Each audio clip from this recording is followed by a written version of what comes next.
Google Pay, PhonePe யூசர்களுக்கு மிக முக்கிய அறிவிப்பு.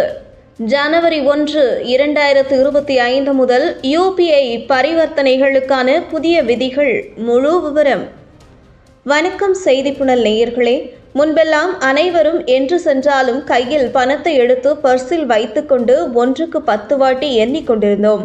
தற்போதுள்ள டிஜிட்டல் இந்தியாவில் பலரும் தள்ளுவண்டி கடைகளில் தொடங்கி விமான நிலையம் வரை UPI சேவை. அதனால் இந்தியாவில் நாளுக்கு நாள் ஆன்லைன் பணப்பரிமாற்றம் அதிகரித்து கொண்டே செல்கிறது. 2K கிட்ஸ் பலரும் ₹1 சாக்லேட் வாங்கினாலும் ஜிபே, பேடிஎம் போன்ற ஆன்லைன் பணப்பரிமாற்ற செயலிகளை பயன்படுத்துகின்றனர். இந்நிலையில் 2025 ஜனவரி 1ஆம் தேதியுடன் UPI பரிவர்த்தனைகளுக்கான சில முக்கியமான புதிய விதிகளை இந்திய ரிசர்வ் வங்கி அறிவித்துள்ளது.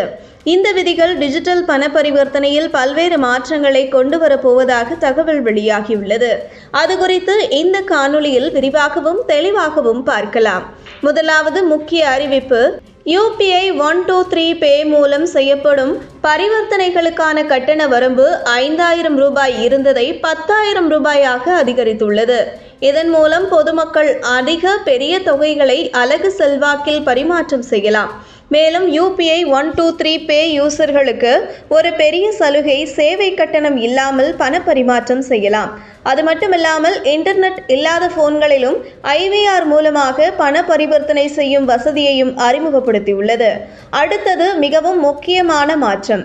2025 ஜனவரி 1ஆம் தேதி முதல் பான் கார்டுடன் ஆதார் கார்டை இணைப்பது கட்டாயமாக்கப்பட்டுள்ளது. இணைக்கப்படாவிட்டால் உங்கள் பான் கார்டு முடக்கப்படும். இதனால் எந்த நிதி பரிவர்த்தனையையும் மேற்கொள்ள முடியாது. இந்த புதிய விதிகளை பின்பற்றி வங்கிகள் மற்றும் சேவை வழங்குநர்கள் சேவைகளை மாற்றிக்கொள்ள டிசம்பர் 31, 2024 வரை கால அவகாசம் வழங்கப்பட்டுள்ளது. ஆனால் 2025 ஜனவரி 1 முதல் அனைத்து விதிகளும் அமலுக்கு வருகிறது. இந்த மாற்றங்கள் டிஜிட்டல் பரிவர்த்தனைகளில் சாதாரண மக்களுக்கு பெரிய நன்மையை வழங்கும். UPI சேவையை பயன்படுத்தும் அனைவரும் இந்த விதிகளை நன்றாக புரிந்து கொண்டு தங்களின் பரிவர்த்தனைகளை திசையமைத்துக் கொள்ளுங்கள். இதுபோன்ற செய்திகளை தெரிந்து கொள்ள செய்திப்புணலுடன் இணைந்திருங்கள்.